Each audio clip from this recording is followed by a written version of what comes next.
Hi, everyone. So nice to be here. It's truly a blessing. This place holds a special place in my heart. I've been coming here for about, I want to say, probably close to a year and a half. We started coming here when my husband was diagnosed with cancer. And he was really lost.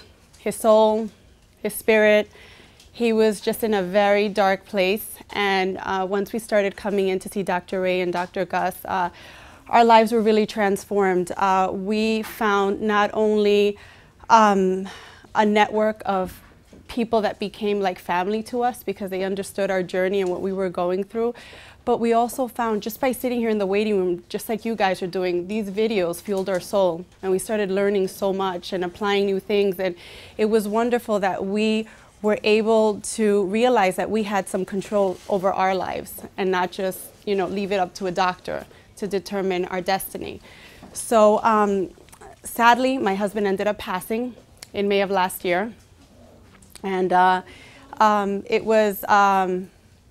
it should have been a very difficult period for us, but believe it or not, because our foundation was so strong and because we had so much peace that we learned just from sitting here and learning things and learning how to communicate with each other better and surrendering and realizing that you can't control everything in life. And some things you just have to surrender. And when you surrender, it's so powerful. It's empowering because then you no longer hold that weight on your shoulder. You're just like, oh, okay, I can't control it. I leave it to you. And that allowed us to be able to bond in a really special way where we weren't able to do in health. So here he is, a dying man, and we're having the best relationship we ever had in like 15 years that we were together. And in his final months, he said, I wouldn't change what's happening to me because I became the person I am because of that. And that gave me tremendous inner peace, and it allowed him to go in peace. And there's nothing greater than that. So there's really no sadness to the story. This is how our journey was meant to go. And I accept, and I think that's a big part of just surrendering. And we also have 3 children. So, you would think, again, with them, it would be very difficult, but they're very grounded as well. And everything I've learned from watching videos sitting here and popping them in. I was like a hoarder. I would ask for every video and sit there on our way to the hospital or sitting in the waiting room. And what I've learned, I've taught my children who are now 6, 10, and 13. And so really about our relationship, it's a story of hope because, in those 13 years that we were married, 15 years together, we really didn't live in the present. We were like 2 ships crossing in the night, like, letting life get the best of us. And, as Dr. Ray was saying in the video here earlier, where you forget to realize that the other person has their own way of being, has their own values. We all came from a different upbringing, and you bring it all to the table when you get married or you make a commitment to someone. So if you can understand that it's not your responsibility to change the other person, it really just gives you so much more power to be able to do things that empower yourself. Because instead of using that energy to focus on changing someone else, change yourself. And that is so empowering. So it's just been an amazing blessing being here, and having Dr. Ray ask me to speak is really, really just a joy for me because coming into this place, you would think again that it would bring, sadness to my heart, but it really brings tremendous joy because I know that this is where we found like the core, our foundation. And because of my journey, that's who I am today, and I'm so happy for that. So thank you guys for listening to my story.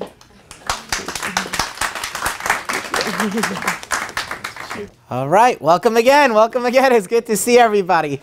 So, you know, whenever we do an advanced workshop in the office, some of the most important questions I always want to know is, why do people show up? And so, you know, relationships are so important, yet it's interesting because the dynamic of it is it makes such a profound impact on everything. When most people think about relationships, they think about relationships with a significant other. But what they forget is that if you live in the world, you're constantly in relationships. Your relationships with your coworkers, your relationships with your managers, you're in relationships with your kids, you're in relationships with your significant other, but you're always having relationships. And so the more you begin to understand yourself and your role in that relationship and how you can communicate more effectively, the more you prosper in life. And so I wanted to ask a couple of questions. And the first question is, how many people in here are here because they want to improve or learn how to more effectively communicate with a loved one, a family member or something like that? Raise your hand if that's why you're here. And yeah, right. How many people in here are particularly interested in how to communicate better with a partner or a significant other? Raise your hand if that's for you. Okay, so we'll hit on some of that too. And then here's the thing, how many are in here because they want to improve their relationship with themselves? Raise your hand if you believe that to be true. Yeah, okay, good. So that's what we're going to be covering tonight. We're going to be sharing with you some principles that you apply properly. And I got to tell you, the first thing about relationships, to really understand the dynamic of it, is to realize that the whole purpose of a relationship is to accentuate emotions you feel on a regular basis. Some people enter into a relationship with a preconceived notion that the person I'm in a relationship with is supposed to make me happy. I'm here to tell you that's not true. They're just going to bring out the emotions you experience on a regular basis. So if you're happy on a regular basis, take that, multiply it by 10, and that's called your relationship. But if on a regular basis you're angry all the time, take that, multiply it by 10, and that's what you're going to call your relationship. And you know what? What I found is with the kids, you can multiply it by 20. So if you're pretty happy all the time and you're a pretty loving person, take that, multiply it by 20, and that's the relationship you're going to have with your children. So you see, the thing is that wherever you look in a relationship, there is a big essence of yourself in it. And so what we find to be true is that the more joyful and the more loving and the more peaceful an individual is, the more the relationships reflect that. What I also find to be true is, especially, I don't know, maybe it's people who are disconnected from that innate intelligence within their body, but they tend to blame everything and everyone around them for the way they feel. So if they don't feel good, it's everybody else's fault. You know what I mean? It's either their children's fault, or it's their significant other's fault, or it's the manager's fault, or it's the employer's fault, but it's never their fault. It's never there. They're never playing any active role in that. And so what I want you to know is that even if you leave a relationship, even if you leave a company, even if you leave any particular relationship that you're in, if you're accentuating an emotion, it's going to come back to you in some way or another. They call that the boomerang effect, which is basically, very simply put, whatever you're giving off is what you're going to get back. So if you give love, you're going to get more love. If you give service, you're going to get more service. If you give happiness, you'll get more back. And so one of the things that we really want to be clear on is communication, but I got to let you know that the communication that you give off on a daily basis is really based on where you're at. You know? For years, people used to tell me, you know, your job is to make others feel happy, so go around complimenting them. Now, I got to tell you, most of my life, I was trained to look for what's wrong. I mean, I was trained to live my life that way. So to go around complimenting people was really hard because I could find like 10 things they did wrong, but the one thing they did right wasn't on my mind because I was trying to fix all the things they did wrong. And it took me a lot of training and a lot of diligence to change this thing in my head called the mindset, where I can begin to notice more of what people are doing right. And so rather than complaining about what they're doing wrong, I started paying attention to what they were doing right. And I realized that the more I did that, the better I felt.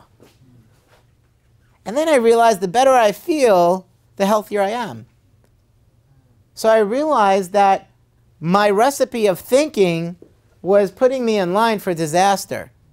I was going to hit crisis pretty soon if I kept that up.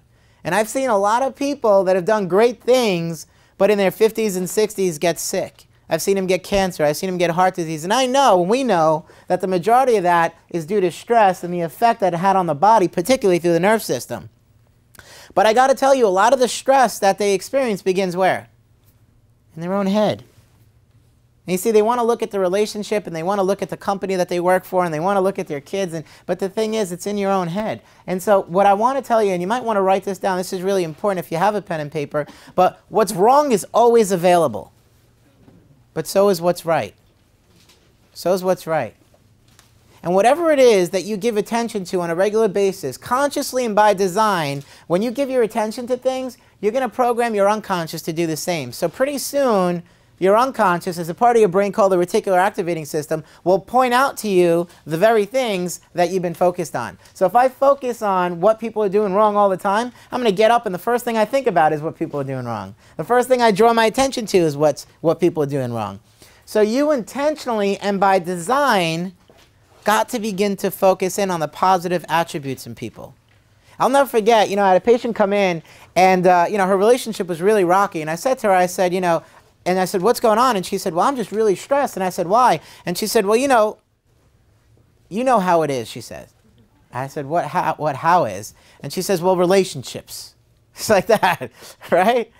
And she said, my partner drives me crazy. And I said, what is it that they do that drives you crazy? And she said, he doesn't clean up the socks around his house. He doesn't know how to make a bed. He always expects me to cook for him, right? She goes, drives me crazy. And I said, so what does he do that's right? And she had to think about that. She paused, and she paused for about 2 minutes before she came out with one thing he did right. And you know what? I thought to myself, if she never changes that pattern, it'll never be enough. Because even if he does do all that, there'll be other things. The thing about relationships is sometimes we take them for granted until they're no longer around. I don't think anybody should ever live that way. I think relationships, if God puts somebody in your life, there's a reason they're in your life. And a lot of times, you got to clear yourself through that process. They're in your life so you can clear yourself more, And I think that the most important thing that I shared with that woman that day was that if you want to become less stressed, you got to begin to focus in on what's working. You look all over the news, you look all over the world. All over the world. The world is full of things about what's wrong, right? Just this week alone, I don't know, they had like 17 snowstorms, I think, and, 55 inches of snow. I don't even know where it's at now. It's probably at 70. Some news reporters somewhere talking about like the 80-inch storm, right? They're going to continue talking about what's wrong. They're going to continue talking about things that aren't working properly. But you got to be careful not to let your mind go there. I don't even watch the news. My mom's my news. She calls me up and says, I got to tell you all the things that are going on. I go ahead, give it to me in a minute. She goes, here's what I learned this week. She gives me everything in a minute. And I go, thank you. And then I hang up the phone, right? Because the thing is, I know this. If I engage myself in that, the more I engage myself in that, if I keep paying attention, they got the drama music in the background. They got some guy being blown away. I don't know if they got like 5 fans. I don't even know where this guy is, right? But he's being blown away, there's snow on his eyebrows, he can't see right. He's like, okay, the weather's crazy. And he's telling you how bad everything is. And how you got to be so fear. And how you got to be so worried. And how you got to be so concerned. And then you stop the TV, you shut it off, and then you go into your relationship. And you're going to be able to serve the person that you're with. You're going to be able to have a good relationship. The only thing you're thinking about, your mind is activating all the stress responses, all the things that are wrong, all the things you need to worry about. And then now you want to have a relationship with somebody. So your mind is going to automatically focus in on what it is that they do that you worry about. It's just going to be a trend and a pattern that you created mentally for yourself. See, when we begin to study the mind, what we realize is that inside of there are these things called neurons. And neurons are just a big word for nerves. But what happens with the neurons is you actually condition them to get stronger, just like a muscle. If I work my bicep muscle a lot, my biceps will get stronger. Well, you can condition the worry nerve. You can condition the anger nerve. And you can condition the love nerve. And let me tell you how you condition it. You condition it by what you're watching. So if you're watching movies that drive hate, guess what you begin to feel more of? Hate. If you watch movies that drive love, you're going to feel more love. If you watch movies that drive fighting, you're going to want to fight more, right? So you got to be careful what you focus in on around your environment. You got to focus on what are you watching on TV? What are you letting your mind take you to? And what do you need to cut out more? So the first action step everybody's going to do as of tomorrow is begin to pay more attention consciously to what you're seeing around you. Pay more attention to what you're watching on TV. Pay more attention to the conversations that you have with people. And if you know a conversation is about complaining, be careful. Cut it short. Make sure not to exaggerate and dramatize into it. Because the more you do that, the more your mind's going to focus in on things to complain about. The more you're going to find things to complain about. In fact, the universe will just match it up for you. It'll just show you over and over again what's wrong. So how does that apply to your relationships? How does that apply to your marriage? How does that apply to your relationship with your children? If you're focusing in on what's wrong, you're going to get more of it. You're just going to get more of it. So tonight, we're going to be talking about mainly 5 love languages. How many of you read that book, The 5 Love Languages, or The 5 Languages of Love, as it's called, yeah? Okay, so we're going to share with you what the secret to that is. But here's why I shared with you that story earlier. Even if you know the 5 love languages, even if you know what to do, when you're not in the right state of mind, you just can't do it. It's like I could tell you absolutely beyond a doubt that if you just love on people more and you care about them more and you encourage them more and you're happier around them and you're focusing in on what's right in them more, your life's going to be better. How many of you agree with that? Raise your hand if that's true. Well, we all know that to be true, so why aren't we doing it? The main reason why you're not doing it is because your unconscious is taking you to a different thought process. And the reason why it is because you created patterns of thinking a certain way. And I got to tell you, it's not even your fault. Most of it's done for you.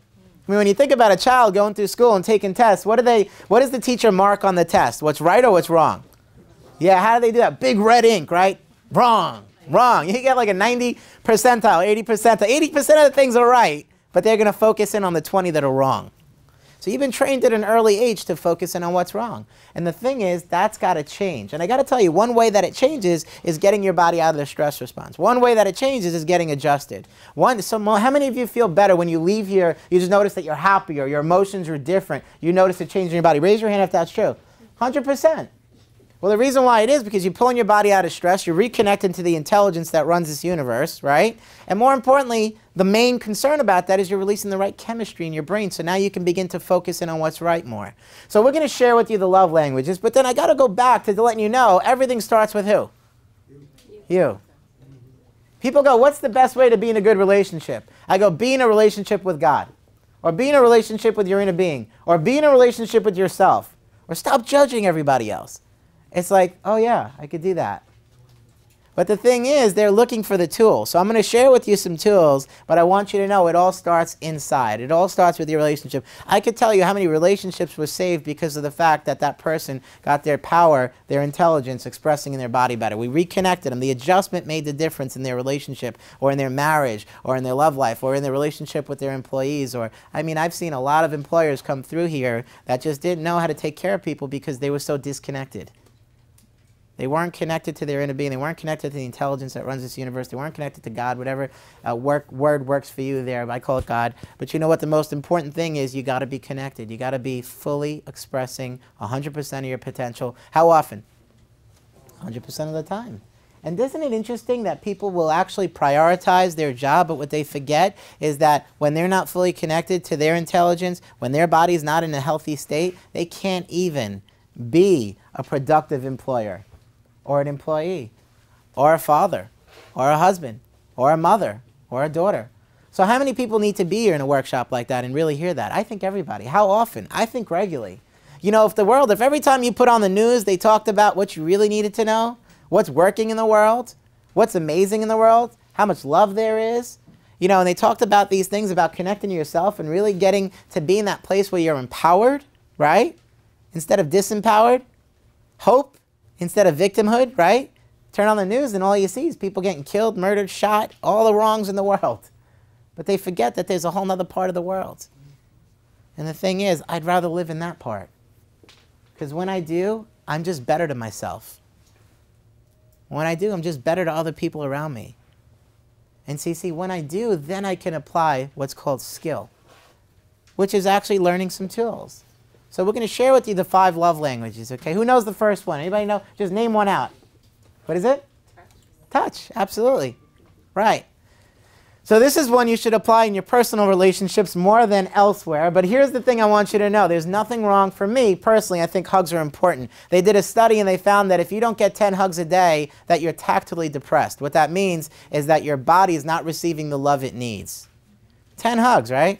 So you hug yourself 10 times a day. But you know what? You can hug your people that you matter, people that you care about. You ever wonder why when people come in we hug? I'm like, man, it's for me too. I'm getting 10 hugs in before 10 o'clock this morning, right? especially with no sun. I'm getting something to get my emotions going.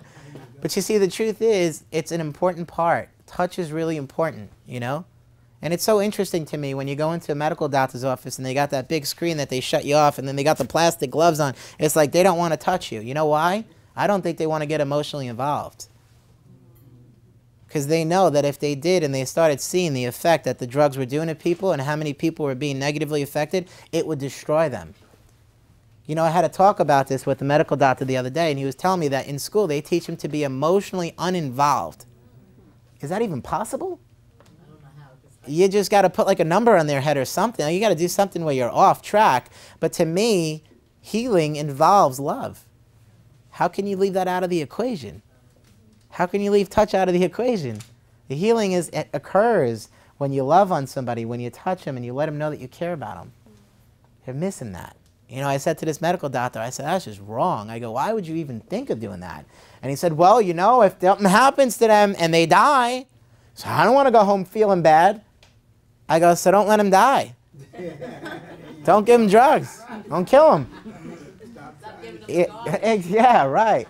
So, but you know what? I even said to him, I said this. I said, if you do everything in your power to get somebody better and God decides that it's that person's time, so be it. So be it. But you know what it really is that gets them caught up in that what's called attachment? That's the ego. That's the I'm supposed to decide whether or not they live or die. That's what that is. That's even the thought process. I mean, they're moving into a spiritual plane anyway. You know, we always say they're in a better place. Sometimes it's better they go there. It just depends on their level of health, right? But you know what the most important thing is? Touch is so vital. You know, my best friend just gave birth to his baby boy, first boy, right? And they had some complications during pregnancy. The placenta was wrapped around the neck. And so when the mother was given the delivery, the placenta was pulling and squeezing on the neck, suffocating the neck. So when the baby was finally delivered, they rushed the baby out into the pediatric ICU. And the first thing they want to do is take the baby away from the mother and father. Now, my best friend knows nothing about love languages, but he knows that he wants to be with the baby. So he says, I'm going. I don't care. I'm going with that baby. And, you know, he innately knew to touch the baby. Babies need touch. Why don't adults? They do too. We just forget that, you know? It's the same human being. And so he says to me, he says, they pull him into the unit and they're doing all this stuff on him. And he goes, I just want to touch my baby. And they're telling him he can't. His heart's breaking through that process. He did anyway. Yeah, he did. He got in trouble, but we won't share that with anybody. But you know, the thing is that touch is so powerful. He said, I don't know what I could do to help my baby. I said, just touch him. He says, really? That's it? He goes, is there any power that's more powerful than love? I don't think there is. I really don't. I think love is all there. I think if you take everything in this world and you say, what's the most powerful force? It's going to be love. By far. Love transforms more lives. You know, I heard a story the other day. I was listening to a radio station and they were talking about this person walked into a store, and at the moment they walked into the store, two people followed him and put the owner of the store up at gunpoint. And as he's got the owner of the store up at gunpoint, the other robber is looking around to see who else is in the store. And he says this to all the people, all the customers. He says, I'm sorry you guys have already seen my face. You're here at the wrong time in the wrong place, but none of you are going to be able to leave. And what he meant by that is I'm going to have to kill everybody here. And the moment that he said that, he said a father walked in with his daughter. And he saw these two robbers with gunpoints. And he says, please, please don't hurt my daughter. I'll do anything. I'll give you all the money. Do whatever. Just don't hurt my daughter. And he said the one robber looked at the other one. And he said, I can't do this. And they both left the store. It was a 3-year-old girl. You think about what moves people to that. What can move a robber to stop robbing? What can move somebody to stop murdering? You know what that was? That was the force of love. Just pure love. That girl's name, by the way, translated in her language, was life-giving. How profound is that? Think about what you're really here for. It's just you're here to love, right? To me, you know, we call it a relationship workshop, but it's a love workshop. How do you learn to love more? Love yourself first. If you don't have love for yourself, how can you love others more? If you're judging yourself, if you're blaming yourself, right now what I want you to do is make a commitment to yourself. Write it down if you need to just love yourself more. How can you give love to your kids if you're not loving yourself? It's not coming through you. Love is one of these things. I truly believe our body's a vessel, and we call that that intelligence that's flowing through you. That's what love is. It says God is love. So we just got to express more love for ourselves first, because we can't give it to others if we're judging ourselves. We sure as heck can't give it to others if we're judging everybody else around us. See, what we don't realize is you judge everybody maybe in the street, maybe at work, and then you want to go home and love. You just killed that. The only way you can love your kids more is to love others more, because you can only give what you have. So if you're judging all day and then you want to turn into love, how do you do that? You got to be love. You got to be in love. 24 hours a day, 7 days a week, just love. Love exuding out of you. You know, when we get new patients, they come to our office, they go, Doc, they go, it's crazy here. Like, everybody's so happy and everybody's so caring. Yeah, because they're connected. Because they realize that all healing and all health is really the reflection of how much love you have expressing through you. And the only thing that interferes with that is your mind and a subluxation. So if we correct a structural subluxation and we get love flowing and we correct your mind by training your thoughts, right? It says in the scripture, be not conformed to the world, but be you transformed by the renewing of your mind. That means here's the answers. You got to change this thing, right? But the thing is, how often should you do it? Should you do it once every 3 weeks? Should you do it, once a year? That would be nice. If the world was a great place, yeah. But I think we got to do it more. I think what we should do is we should make a commitment to get up in the morning and get in touch with what's right in our lives and get in touch with what we love. I don't care if you pick yourself or pick others. You see, it really doesn't make a difference. Because if you learn to love yourself more, you learn to love others. If you learn to love others, sometimes you learn to love yourself. Sometimes people will love things in others that they don't even love in themselves. I think that's one of the gifts of having children. Because, they could do whatever they want, and you're going to love them anyway, right? They could poop in their pants, you're still loving them. What if you pooped in your pants? You're like, nah, I wouldn't love myself for that. But you know what? Isn't that interesting? You just get to love more when you have kids. Like every child you have, you just get a whole new part of you just loves more. And I think, you know what? The more you love people, that's what happens. You just flow more out in you. I think the real essence of life is just love. And I think that's what we're here for. Because the more you express love, the closer do you get your Creator. Now you see, the thing about love, the thing about life is it expresses itself through your nerve system. So the more your nerve system is clear, the more your spine's in alignment, the more love you're living, the more love you're experiencing. That's why when you get adjustments, you go, I just don't feel a need to really be angry as much. Or I'm just more clear. People go, what happened to you? What happened to you? You go, I've been getting my spine corrected. They go, what does that have to do with how you're just happy? You go, yeah, because I'm expressing more love. I'm expressing more life. I'm expressing more intelligence. I'm expressing more of that power that emanates this universe. And here's the thing you need to know about that.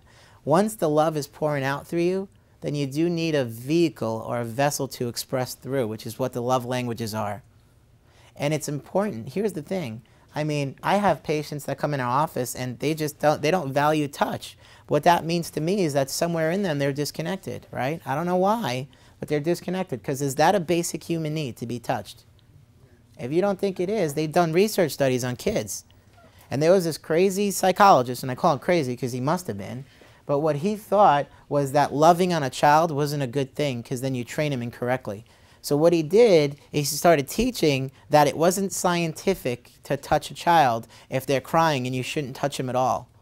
And they actually did follow-up studies on the kids that didn't receive that love, and they found out that number one, they died earlier, and that they were sicker in their life.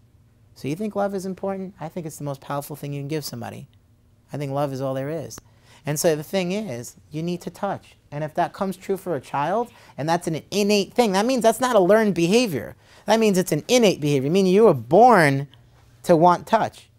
If somewhere in you something went wrong on that, you got to get reconnected to that. And you got to find out what it is that you don't like about it. So touch is one of the love languages, right? Some people like, but here's the thing, and this is important to talk about too. They're all 5 are love languages. It's not, we're going to talk about how to identify which one's the most important for someone, but you need all 5. Someone might say, well, I don't really, touch isn't really a big thing. Yes, it is. Could be a handshake for them, but they need touch. Human beings need touch, The second love language, what do you guys think it is? Give me one more. For those of you that read the book, what's another love language? Spending time together. Yes, quality time. Now here's the thing about quality time. There's a difference between quality time and quantity time, right? I remember a lot of times, my wife, her family would have us over for dinner, And we'd go over to dinner and we'd sit down. And their thing, because they're Italian, they like to eat, I guess. I don't know. It's like a 7-hour meal. So you're sitting, you got course after course after course, you know. And like it doesn't stop because you got the pasta, then the meatballs come out. Then after that, there's like antipasta. I don't even know what antipasta is. It's like a whole different thing. And you know, so I'm like, what's going on here? And I was just done with the appetizers, and they're, you know, and I was full. And they're like, oh no, there's another like 5 courses. I'm like, what? We've been at the dinner table for like an hour and a half at this point, right? So we're just all sitting there, everybody's eating, right? And then what happens is some people get up and they go watch TV, and other people are on the internet, and you know, and then what happens is we leave there, and I'm feeling really, you know, full. I probably gained about 8 pounds in the process. And she goes, yeah, she goes, that's how we love on each other. And I go, how? Like, I missed it, right? And she goes, well, we just spend time. I said, all we did was eat. Like, I just kept eating, and then at some point people just started getting up because they were exploding. And they just went to the seats and everything like that. I go, you know, that's not how my family does it. And she goes, how do you guys do it? I go, we just an hour in quiet just being with each other. So you know what was really interesting I got out of that? That the more intense the quality, the less the quantity. When you're really present with somebody, you don't need to spend a long time with them. You don't need to spend a long time because there's more love coming out of you. And then I realized that if you're really going to give somebody quality time, that requires your presence. That means you got to be clear. I mean, you can't be in stress. How can you be in stress and give somebody quality time? Can you imagine trying to talk to a child when you're stressed out? I mean, one of my patients that first came to me, her name was Dorina. When she first came to my office, she had 3 kids, and she was just constantly stressed. So she's like, I got no time to do anything. You don't know what it's like. I got to do this. I got to do that. And she was just flustered, you know? What was amazing is in 1 year of adjusting her spine and training her on how to think proper thoughts, she would come to me and say, Doc, I feel bad because there's so much time. I feel like I'm supposed to be doing something else. She's like, I don't know if I should be working or like what? She goes, because I have all the time to be with my kids and I take care of myself. And she goes, you taught me that by taking care of myself, I could be present with other people more. And she goes, my relationship with my children is increased dramatically based on just being more present. She became a life coach, and she actually instructs a whole group of communities of people on how to connect with themselves more and how to get them adjusted more too. But that's what it's about. So it's not quantity, guys. It's not quantity. It's what? Quality. And here's what you notice. Here's what you will notice. If you're in a relationship with somebody and they're not giving you the quality, then you're just going to think that there's not enough of it, so you want more quantity. So you go, we're not spending enough time together. What that really means is you're not being present enough. So know that for yourself, guys. If you're in this room, and you know the guys that are, we should give them a round of applause because that matters. I mean, they really care and they showed up, and that matters to me. I got to tell you, this talk is for everybody. There's no doubt about it because your whole life will improve as your relationships do. But I think one of the most important things that we could take away is the idea of quality, not quantity. You know, and the only way to really give quality is to be present. That's why you get adjusted. When you're adjusted and you're fully clear, you can be present. You know, when my staff member wants to have a conversation with me, I go, hold on a second, I got to get myself set. Because if I'm not set, I'm not listening. I'm not really present with you. I could be present with you for 5 minutes, hear you, and move you through a process, and be cluttered and think I'm delivering to you. So to me, it's about less time, but more presence, more intensity, more focus, more stillness, more love. See how that all works? See how the more you take care of yourself, you're just able to take care of all the other stuff better? It's like your touch is improved. You ever shake a hand or hug somebody and they're like really with you in the moment? You're not thinking about 18 other things. They're not thinking about what's going on in Japan because they watched the news earlier and there's nuclear bombs, or I don't even know what's going on there. But you know, they're not thinking about any of that. They're just fully present with you. And it starts with them. It starts with them. But that touch matters. That hug matters. That time matters. So you know what? Be careful. When you go home, what do you take out of this? What do you start implementing? When you're with somebody, be with them. Work on yourself. Make it a priority to work on yourself. You know, we do workshops and we go into different companies and we go into different clubs and organizations. One of the things I always tell every single company is you want the best out of your employees. You got to make sure that they're fully connected with themselves. You got to make sure they're not in stress. You got to share with them how to get out of their head and how to be present. You got to get them adjusted. And they go, what do you mean? I go, they did studies and they found that people who are stressed out don't function at the same level because they're stressed. So you get 30 to 50% decrease in productivity because the person's walking around stressed trying to get things done. You know, Elise, our front office assistant, when she first started with me, she would always say to me, you know, I felt all this anxiety, and she said after you start taking care of me, she goes, it's so weird. I'm doing twice the amount of things, but I feel more calm and I have more time. Because how's that possible? It's quality, not quantity. It's quality. It's about how present you are. And so I think that's the greatest gift you can give anybody. Whether it's your relationship, think about that for a second. How great would your relationship be with your children or with another or with your friends if you were really present with them? You wouldn't have to be with them as much. It wouldn't be quantity. It would be more quality effective. I mean, you can get more done. You could have better relationships. You could be more loving on people, right? Now, the third love language. Someone give me one more. What do we got left? Gifts. Gifts, absolutely. And so here's the thing about gifts. People go, you know, I'm scared of giving gifts because they cost a lot. Gifts don't always have to cost money. Gifts could be something you make. You know, when your child gives you a gift, they don't necessarily, they take a lot of thought into it, but they don't look for the most expensive thing. It doesn't matter. If your child gives you a gift, it's a gift, right? I think it's the same with everybody. And I think what we need to do is we need to give people a little bit more, you know? So what we did is we brought some gifts for you guys.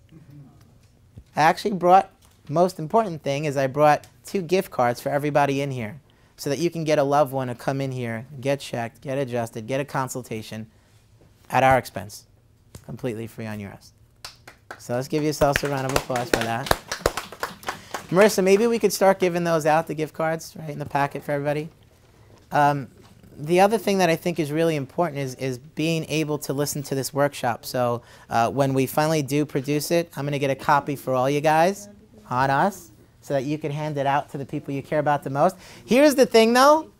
If you do hand out the video, just let them know it's a way to release stress, because somehow everybody wants to release stress. If you say it's about the love languages, if you say it's about sharing more love, they tend not to listen, right? But if you go, this will help you release stress and be able to be more productive, they go, oh, give me that thing, right? They're ready to plug it. They don't get the connection between the two, right? But it is the same. The more loving you are, the more productive you are. The more loving you are, the more your relationships enhance. The more love is exuding out of you, the less stress you got, the less sickness you got. Isn't that interesting? So you think about, you know, the person who's the most loving is usually the least sick. It's just the way it is, right? So you're right, gifts. And you know what? I want to make sure everybody gets that gift tonight. Here's the thing. And when she gives this out, I'm sure you guys are going to be thinking about 2 people that you want to share the gift of life with, that you want to share this message with. What I want you to do is I want you to write their name on the gift card, so that way when you leave here, you go, this is a gift for you. And here's the thing. The value of that is about $700. You don't tell them any of that. You just say, this is my gift to you because I care about you. So everybody here, can everybody here commit to giving 2 gifts out today or tomorrow? Yeah? Okay, good. All right. So here's the other thing you need to know. What's the other love language? We got 2 more left. What's the 4th one? Acts of service. Acts of service. Isn't that interesting? Here's the thing you need to know about acts of service. My mom loves acts of service. She doesn't know she loves acts of service, but she loves acts of service. Here's how I know she loves acts of service. Because anytime she goes to a store, she buys me something. Whether I need it or not or whatever, she just wants to know she buys me things, right? And the bigger the thing, to her, that means the more loving she is. So she doesn't just buy me like a little bag of pretzels. She buys me like the Costco's version, you know? The one that's so big it's like for 55 families. And she'll come to my house and she's got like 5 people helping her carry this thing on like a crate. And she puts it in there, and that's the amount of love and the act of service she does for me. So I know my mom's an act of service. And here's what that means to you. I know that when I take the time to go visit her, that means the world to her. I know that when I take the time to mention her, that means the world to her. So the thing about love languages is, you know, everybody has different priorities, but they have all 5. Make no mistake about it. If you're not sure what they are, do them all. If you're in a relationship with your kids, do them all. After a while, if you ask them, they'll tell you, or you'll just notice it, because they'll say things like, you don't tell me you love me, which means I'm all, which we didn't get to yet, the 5th one, which is words. They need to hear it. You don't tell me you love me. And the other person will go, well, I show you all the time. I do this and I do that for you, and I'm taking you here and I'm doing that. Or they'll go, well, I buy you this and I buy you that. All they're doing is translating their own love language. They think everybody else has the same love language. See how that works? So guys, you all have your own love languages, and you know what? You know how you enhance a relationship? Tell people what they are. Man, tell everybody. I remember I had a staff meeting on this. I was like, I want to know everybody's love language. I just want to know how to express love to you. Because you see, if I do it my way might not be the way that you receive it. So let me find out what your love language is so that way I could tell you. Now I do all 5. I make it a point to. But I got to tell you, on a stressful day, when I'm having an off day, I barely do any. So I know it's more me. I know that the more I clear myself, the more I'm able to love on my staff. The more I'm able to love on them, the more they're able to love on you guys. Everything's a character, I think. Everything's a reflection of me. So if I see my staff upset or stressed, I know I'm doing something wrong. You know, I don't think too many people look at it that way. They're like, it's all their fault, right? No, but I take it on me. I really do. Because I think everything starts with me. I think the more I'm clear, the more clear I am, the more I can serve others. And that's what a leader's supposed to do, I think. And so whether you're leading a family or whether you're leading a company or whether you're leading just a group of friends, I think it's all the same. I think it's one and the same. You really want to take the time out to understand these love languages. And so the 5th one is words. It's what you say. And here's the deal. It's words of encouragement. It's words of, I care about you. It's words like, it's good to see you. It's words like, you're doing better. It's words like, you're going to get better. Those are words of encouragement. It's words like, I hear you and we're going to get you through this. And here's the thing. If you notice what we do in this office, you're going to notice that there is a lot of love going around.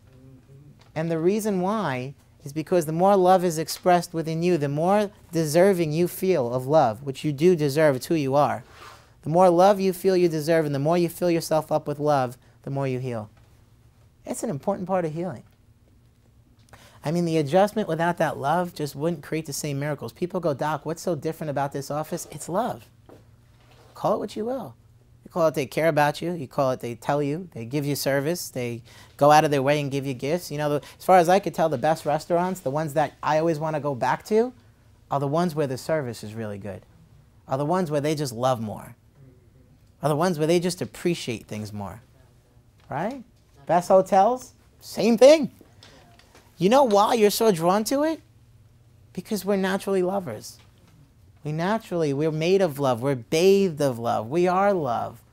You know, now there's a lot of different words people are going to call that. But love and service are actually the same thing. Because acts of service is a love language. It's the same thing. So if service increases, love increases. That's all it is. Right? How do you love others when you're stressed out? You can't. That's why it's important to me, I think. You know, one of our missions is to get out to every single company we can in the area and share with them how to get connected more, how to love more, so that their service increases. And as their service increases, what happens to their abundance and their finances? It too increases. You want to know how to make more money? Real simply, love more. Just serve more. You know, I said that once a long time ago. I said, you know, the real secret to making abundance is just giving.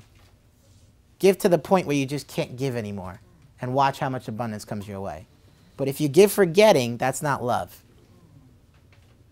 If you give for getting, that's not love. If you give for pure giving, that's love. That's why we make it a point for every single patient. We go, who are you going to give this gift of knowledge back to? Who are you going to give this gift of love back to? Because the more you do that, the more love you exude, the healthier you are, the more you heal. We did experiments. We've actually studied and done research and showed that the patients who refer the most get better the fastest. You go, how's that? Because they were in the spirit of what? Giving, which is the spirit of what? Love. Less judgment, less fear. You know, they've done studies and they found that when you're really stressed, I mean super stressed, your body, your brain only activates this small little part. It's called the limbic system. And the limbic system has everything to do with survival. So when you're in survival, guess who you're focused on? Me. And I know that in order for them to get better neurologically, they got to activate their higher brain, which means they actually got to start thinking about others. And the more people they think about, the more love exudes out of them, the more healing they have going on. And so I know that the intention is to get that love blasting. So we're constantly calling them to mission so that they can give to others, love on others. And the more love they give out, the more they get better internally. How amazing is that? It really is service. So when you go back to work and you go back to your relationships and you go back to your families, make it a point to love more. But here's the thing. Please hear this. The only way you're going to love more is by taking care of yourself first. Too many people take that order and they switch it backwards. So they put a priority on all their kids. Or they put a priority on the person they're with. You know how that works, right? And then all of a sudden when the person doesn't give them love because they think it comes from the outside. See, it's all this outside-in philosophy. It's all wrong. They think the material is supposed to make them feel good or the world is supposed to make them feel good. Real love is an inside job. It's something you tune into. It's something that you have an abundant resource of. But if you look for it on the outside and all of a sudden you don't get it, you blame, you resent, you're angry. Real love is an inside job. It always is. It always will be. You got to love yourself. You got to get in touch with your inner being. I don't mean your ego. I mean your spirit. I mean that part of you that's an extension of your creator in you. You got to love that. You got to stop judging, because judgment is all ego. Whether you're judging yourself or others, you got to make it a point to stop it. There's nothing good that's going to come out of judging ever. And if you think it's only about the other person on the other side, you're wrong. It's about you. Now here's the thing, and I want to be real clear. I am not perfect at this. I know these things. I know how to apply them. And I got to tell you, sometimes I beat myself up because I judge myself through a process. And it's a work in progress. And I know that if I take time and clear myself more, I'm able to love more, and I'm able to give more, I'm able to serve more. And to me, there's no greater blessing in life than to be one with that love, to be one with that intelligence flowing through, to just be loving on people. Every person who sees you, think about that. What would life be like for you if every person that sees you, every time you were with them, you were giving them a gift, right? Could just be a hug. Could be words of encouragement. But wouldn't you love to go to a place like that? Kind of like our office, right? But you can create that in your family. You can create that in any environment you're in. It starts with you. It starts with the people around you. You know, we always say if you're around a group of naysayers, if you're around a group of people always complaining all the time, you need to get yourself more centered, and probably I would find some people that make you feel good when you're around. Because the better you feel, the better you can give that to others. It is a direct reflection of how well you take care of yourself first and foremost. But make no mistake about it, the more you take care of you, the more giving you'll become, the more serving you'll become. And as you do that, you heal better. You prevent disease by loving more. How profound is that? So I want to go back to my friend Mark, because he was so frustrated that he couldn't help his baby boy. He didn't realize that he was already helping him just by loving him. There's no power in the world that's greater than love. There's nothing you're going to offer anybody that's more powerful than the pure act of providing. Just the purity of it, the love of it. So you see, when we leave here today and we leave here tomorrow, what I want you to do is I want you to think about the words that you offer people, letting them know it's good to see you, whatever it is. Because why? Because why? Because you're going to get more love flowing through you as you do it. Not because it's only about the other person feeling good. It's about you. And the more love you have, the more you connect to that inner being, the more you connect to your spirit, the healing is going to occur, the healthier you are. I think this is the most important workshop of the year. But I think a lot of people are too concerned about what's it going to do to my ability to be healthy, and there's a direct relationship there. The more you give, the more you serve, the healthier you are. There is no question about that. The more you love others, the people, here's the study, okay? Here's what they did. They found that the people who appreciate the most are actually the healthiest. So what they thought for that moment is that it was the fact that they were appreciating that make them healthy. But I'm going to tell you, it goes back even deeper.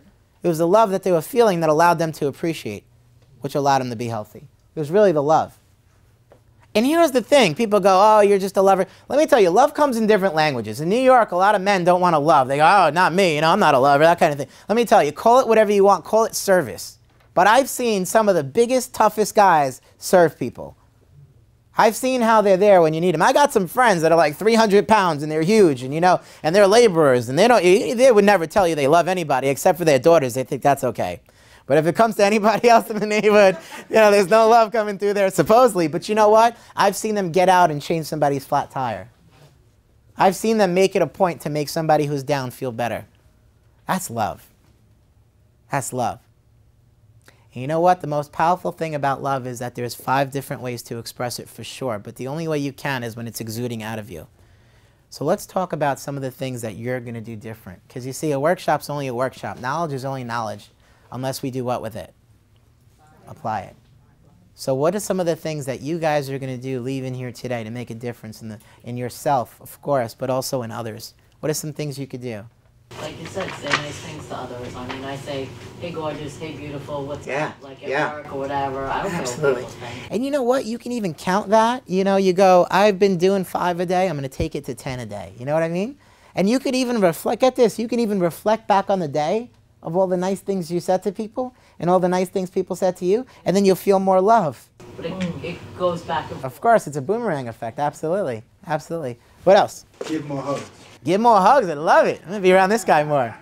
All right. What else? What else we got on this side? What do we got? What's something you could do leaving here today? What's something you could do? Think about it. Laughter. More laughter. Yeah, of course. People smile or laugh. Man, sometimes we take things so seriously, right? You gotta forget, be around kids more. That changes everything, right? What else? But even I noticed on the road, everybody's so caught up in me. It's amazing. Let somebody else go. You can't even get over in the right. That's right. And if you think about... It's like... That's I right. know, I'm just trying to go to work. Yeah, and if you think about what it is, and that's one of the reasons why we want to reach out more to the community as well, because the reason why they're all walking around in the stress response. They don't realize it. They're stressed out. They think they're giving quality time to people. You can't give quality time to anybody like that. And then the worst part about it is because they're stressed out, it's all about me. And they're all in their ego.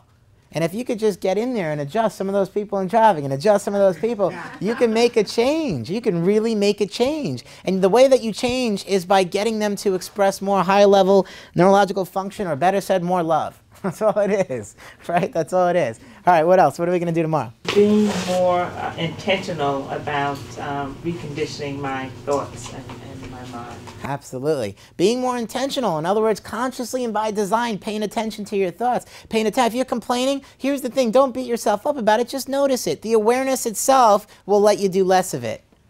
Because naturally, you don't do that stuff. So it's just, what does it mean when I complain a lot? I go, man, I'm stressed. You know, I got to take some time for myself. That's all it means. I got to take some time and just silence my mind. Or I got to take some time and really acknowledge. If I say something bad, I'm like, okay, 3 more good things I got to say now. You know? But that's what I'm willing to do. And so let's talk about 5 love languages. What are they again? What's number 1? Someone shout one out. Touch. All right, so we got some touches. I want you to think about who it is that you can hug more. Who needs more love that way? Listen to people's languages. If they tell you that, you know what, I don't feel like you cuddle enough, or I don't feel like you touch me enough, or, you know, you'll know. They'll tell you, or they'll come around and always want to cuddle with you, whether it's a baby, or whether it's a child, whether it's a relationship that you're in. Yeah, you'll tell. Or they always shake hands, or they kind of rub your back, or whatever it is, right? All right, second love language. Give me one more. Someone shout one out. Quality time. What do we know about quality? It's all based on presence. Not quantity, quality. Which means that you got to take care of yourself so that you can show up in that relationship properly. Okay, third love language. Someone shout it out. All right, we're going to take gifts first. Gifts, right? So you got gifts in your hands. Now you can actually give somebody the gift. You can give them back life. You can give them back love. You can give them a chance to get healthy. You can expand on what's possible for them. Here's the most important thing also. Our next thing that we're going to have in our office, our next patient party, is another chance for you to introduce people to our office. And here's what we decided to do. I love this theme. What we wanted to do is show you for every bad food, there's also a good food. So our whole theme on that day is all about that. We're going to have the exact good food to counterbalance whatever bad food you think and show you how it tastes good. So I gave you guys the flyers for that. You guys can show up. Of course, you get tickets. We're going to have grand prize drawings. We're going to have food. We're going to have refreshments here. And of course, it's a great time to bring somebody to our office as well and introduce them to what we do. All right, so that's gifts, right? You guys have enough gifts. Everybody made a commitment to give out 2 of them, right? Write the names. Here's what we're going to do right now. I want you to write the names of 2 people that you want them to hear and experience this message more. So fill out the gift cards. Everybody take out a pen. Marissa, can we get some pens out here as well? And as you guys are doing that, let's go to the 4th love language. What's the 4th one? Acts of service. All right. I love how people give me different ones, because guess what it means? I resonate more with that one, you know? It's like acts of service. I could use a little bit more of that. Yeah, and so all you have to remember about service, guys, all you have to remember about service is just go out of your way to make sure people are taken care of. Just go out of your way to make sure that the person who's about to walk in the door, you know, I open doors for people. They go, why do you do that? You don't even know the person. Because it's all about love, right? Yeah. And guess what happens when they're shutting the door behind them? That just means they're stressed. Should give them a gift card. You go, here, I got a place for you to go, because you know it's going to create sickness. You want to see the early signs of sickness and disease, see if somebody takes care of others or they put themselves as a priority. There's the sign of sickness, right? The more someone takes care of themselves, the more stressed they are. It's not their fault. They're just stressed. They need some release. They need to go somewhere that can help release some of that stuff for them, okay?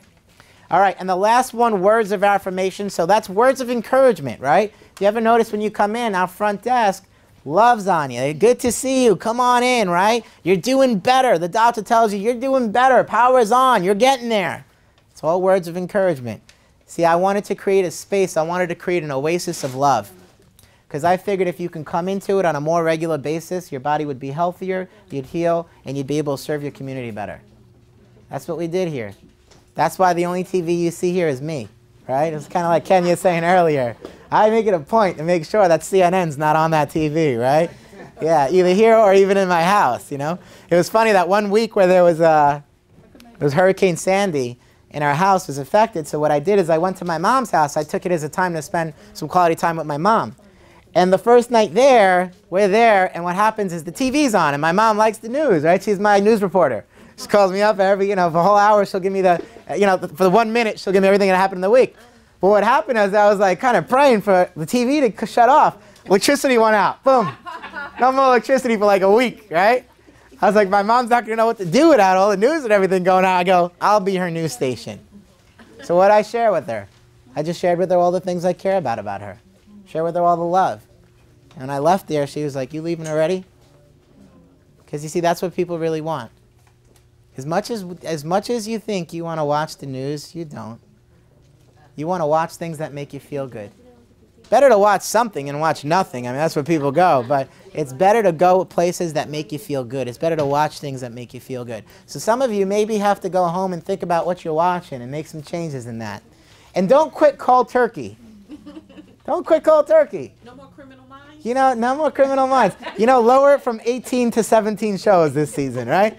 I always say, don't quit cold turkey. People call me up all the time and they go, Doc, I'm tired. And I go, weren't you drinking coffee? They go, yeah, I was drinking like 10 cups. And I go, how many are you drinking now? They go, 0. Oh, why do you think you're tired? You're taking a stimulant like that, right? Here's the other thing. Guys, if you know anybody with diabetes, high blood pressure, high cholesterol, hormonal imbalances, they need to check out our new Lighten Up weight loss program. It's a very important program for them to change all that, okay? It's designed for weight loss, but here's the thing. It's really designed to balance hormones, which we find to be the #1 cause of blood pressure, cholesterol. So if you're getting care in our office and you need that, talk to us. There's a lifestyle modification program called Lighten Up, which is designed to bring your hormones back into balance. It's using the most advanced technology. It does it in 40 days. Okay, it's not even our program. The co-developer of the program is here with us, so let's give Wendy a round of applause here. Let's give her a round of applause. But she flew out to help us implement that program. She flew out to help us implement it with our patients because I've seen the profound impact that it made in her office and with her husband and with her as well. How much did you lose on Lighten Up? 56 altogether. 56 pounds, guys. Right? Profound. So what we did is we wanted to implement it in our office, so I got her permission and she's letting us do it, and now we have it in the Jericho space as part of our office. If you know anybody who needs to lose weight, if you know anybody who's got blood pressure, diabetes, high cholesterol, and they're getting adjusted, but it's time to take their care to the next level, they need to be on that program. They need to be on that program, okay? Anybody else do that program in here? How are the results you got with the program? I went in with diabetes and in 40 days it was gone. How profound is that, guys? Let's give them a round of applause. How many people are suffering with diabetes that are going to end up having a heart attack, stroke, or cancer, which is what diabetes leads to, even when they've taken the medication, that don't know that there's an actual way to get off the medication? This is the answer. So please, you have gift cards in front of you. To me, the most important thing you can do is get them to express their intelligence, but also let them know if they're suffering with that stuff, that may be a thing. If you know patients that come to our office and are suffering, they may need time to get into that Lighten Up program. If you want more information about it, check in with the front desk. They'll tell you. They have brochures. They could set up a time to do a review with systems and a consultation with you so that we could check to see if you're the right candidate for it, and we'll tell you how it works. We'll tell you how amazing the people that introduced us to the program are and what they allowed us to do with our patients, what they allow us to offer it to our patients for. It's an amazing thing. I would definitely take advantage of it. I've done it once. I'm probably going to do it again, but not yet, maybe in a couple of months. But I got to tell you, it changes lives. It really does. And so I hope everyone got out of something out of this. I want to see everybody at our patient party with a guest next time. Make sure everybody got those 2 names that they committed to. So when you leave here today, I want you to make sure you're giving those out. I will see everybody in the office. Thank you so much for coming, guys. Love and appreciate everybody.